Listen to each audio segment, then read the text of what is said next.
چھوڑ فکر دنیا کی، چل مدینے چل آج قرآن پاک سے ایک ایسا واقعہ سننا ہے کہ جس میں 12,000 لوگ بندر بن گئے۔ جی ہاں، ہماری اسی دنیا میں ایسا واقعہ پیش آیا اور یہ تفصیل قرآن مجید فرقان حمید میں موجود ہے۔ ایسا کب ہوا، کیوں ہوا اور کن کے ساتھ ہوا، آئیے سنتے ہیں۔ روایت ہے کہ حضرت داؤد علیہ السلام کی قوم کے 70,000 آدمی عقبہ کے پاس سمندر کے کنارے ایلا نامی گاؤں میں رہتے تھے، اور یہ لوگ بڑی فراخی اور خوشحالی کی زندگی گزار رہے تھے۔ بیسیکلی اس میں زیادہ لوگ جو تھے وہ مچھیرے تھے۔ اب اللہ تعالیٰ نے ان لوگوں کا اس طرح امتحان لیا کہ سنیچر کے دن مچھلی کا شکار ان لوگوں پر حرام فرما دیا، اور ہفتے کے باقی دنوں میں شکار جو ہے وہ حلال فرمایا۔ مگر اس طرح ان لوگوں کو آزمائش میں مبتلا فرمایا کہ سنیچر کے دن اور دنوں کے مقابلے میں مچھلیاں زیادہ آتی تھی، دوسرے دنوں میں نہیں آتی تھی۔ تو اب شیطان نے ان کو یہ ہیلا سجھایا کہ اس طرح کرو کہ چھوٹی چھوٹی نالیاں دریا سے نکال کر چھوٹے چھوٹے حوض بنا لو۔ اب جس کو آپ سمجھتے ہیں کہ اگر نالیوں کے ذریعے حوض میں پانی آ جائے پھر اس میں مچھلیاں بھی آ جائیں گی، پھر ان حوض کو، ان نالیوں کو بند کر دینا اور اتوار والے دن شکار کر لینا۔ ہفتے کو جو مچھلیاں ہیں وہ تمہارے چھوٹے چھوٹے جو تم نے پاٹس بنائے ہوں گے، حوض بنائے ہوں گی، اس کے اندر آ کر قید ہو جائیں گی۔ اب ذرا غور کریں تو بیسیکلی یہ بھی تو ایک شکار ہی ہے، مگر شیطان نے ہیلا سجھایا تھا، غلط ہیلا تھا، اور یہ اللہ کی نافرمانی والا کام تھا۔ بہرحال لوگوں نے یہی کیا کہ وہ شیطان کے بتائے ہوئے اس مشورے میں آ گئے۔ اب ان لوگوں میں، ان یہودیوں میں 3 گروہ بن گئے، 3 گروپس ہو گئے۔ کچھ لوگ ایسے تھے جو شکار کے اس شیطانی ہیلے سے منع کرتے رہے اور ناراض و بیزار ہو کر ان لوگوں سے الگ رہے، باز رہے۔ دوسرے نمبر پر وہ لوگ تھے جو دل سے برا جان کر خاموش رہے، مگر دوسرے کو منع نہ کرتے تھے، بلکہ منع کرنے والوں سے یہ کہتے تھے تم لوگ ایسی قوم کو نصیحت کیوں کرتے ہو کہ جنہیں اللہ تعالیٰ ہلاک کرنے والا یا سخت سزا دینے والا ہے۔ تیسرے قسم کے لوگ وہ تھے جو سرکش تھے، نافرمان تھے، جنہوں نے حکم خدابندی کی اعلانیہ مخالفت کی۔ سنیچر کے دن شکار کرنا منع تھا، مگر پھر بھی ہیلے بہانوں سے انہوں نے گویا شکار کرنا شروع کر دیا۔ اب یہ 3 قسم کے گروہ اس قوم کے اندر بن گئے۔ اب جب نافرمانوں نے منع کرنے کے باوجود شکار کر لیا تو منع کرنے والی جماعت نے کیا کیا؟ انہوں نے کہا کہ ہم ان نافرمانوں سے اب کوئی میل ملاپ نہیں رکھیں گے۔ انہوں نے اللہ تعالیٰ کے حکم کی صریحاً بالکل علل اعلان نافرمانی کی ہے، اب ہم ان سے الگ رہیں گے۔ تو انہوں نے کیا کیا کہ گاؤں کو تقسیم کر کے درمیان میں دیوار بنا دی۔ فرما بردار لوگ یعنی اللہ کے حکم کو ماننے والے لوگ ایک طرف ہو گئے، نافرمانوں کو گویا دوسری طرف کر دیا گیا۔ اب دونوں طرف آمد و رفت کے لیے اس دیوار میں ایک دروازہ بھی بنا لیا۔ حضرت داؤد علیہ السلام کی قوم کے یہ لوگ تھے۔ جب آپ کو پتا چلا کہ قوم کے ہزاروں لوگ ایسے بھی ہیں جنہوں نے اللہ عز و جل کے حکم کی نافرمانی کی اور سنیچر والے دن بھی شکار کیا ہے، آپ علیہ السلام نے غضبناک ہو کر شکار کرنے والوں پر لعنت فرما دی۔ اس کا اثر یہ ہوا کہ ایک دن ان خطا کاروں میں سے کوئی باہر نہ نکلا۔ اب برابر میں سے 12,000 کے قریب لوگ تھے، کوئی اس طرف نہ آیا۔ ادھر والے لوگ دیوار پر چڑھ کر انہیں دیکھنے لگے کہ ماجرا کیا ہے، آج کوئی بھی وہاں سے اس طرف نہیں آیا۔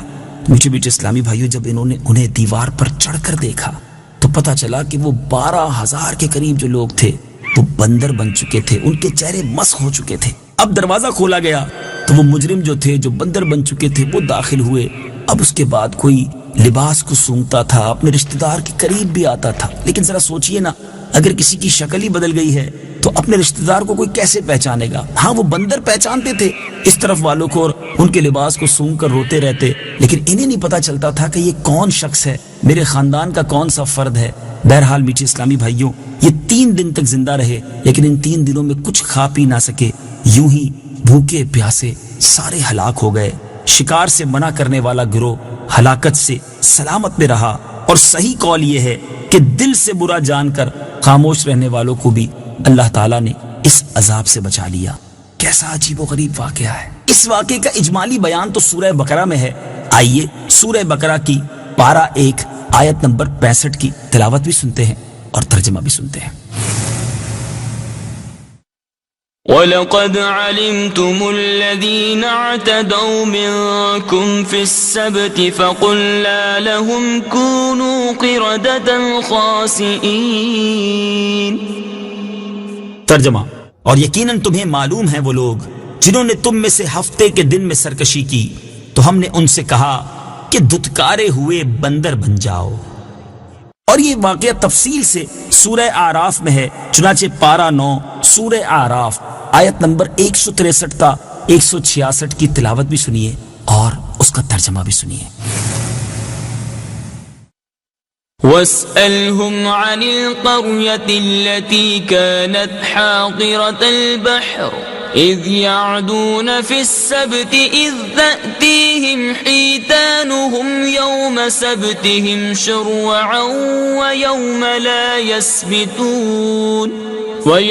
لا يسبتون لا تأتيهم كذلك نبلوهم بما كانوا يفسقون۔ ترجمہ، اور ان سے اس بستی کا حال پوچھو جو دریا کے کنارے پر تھی جب وہ ہفتے کے بارے میں حد سے بڑھنے لگے، جب ہفتے کے دن تو مچھلیاں پانی پر تیرتی ہوئی ان کے سامنے آتی اور جس دن ہفتہ نہ ہوتا اس دن مچھلیاں نہ آتی۔ اسی طرح ہم ان کی نافرمانی کی وجہ سے ان کی آزمائش کرتے تھے۔ وَإِذْ قَالَتْ أُمَّةٌ مِّنْهُمْ لِمَ تَعِظُونَ قَوْمًا اللَّهُ مُهْلِكُهُمْ أَوْ مُعَذِّبُهُمْ عَذَابًا شَدِيدًا قَالُوا مَعْذِرَةً إِلَى رَبِّكُمْ وَلَعَلَّهُمْ يَتَّقُونَ۔ ترجمہ، اور جب ان میں سے ایک گروہ نے کہا تم ان لوگوں کو کیوں نصیحت کرتے ہو جنہیں اللہ ہلاک کرنے والا ہے یا انہیں سخت عذاب دینے والا ہے، انہوں نے کہا تمہارے رب کے حضور عذر پیش کرنے کے لیے اور شاید یہ ڈریں۔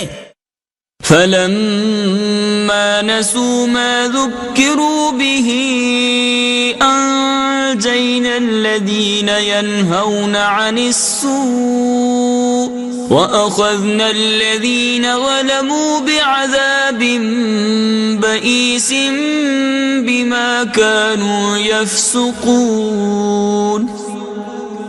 ترجمہ، پھر جب انہوں نے اس نصیحت کو بھلا دیا جو انہیں کی گئی تھی تو ہم نے برائی سے منع کرنے والوں کو نجات دی اور ظالموں کو ان کی نافرمانی کے سبب برے عذاب میں گرفتار کر دیا۔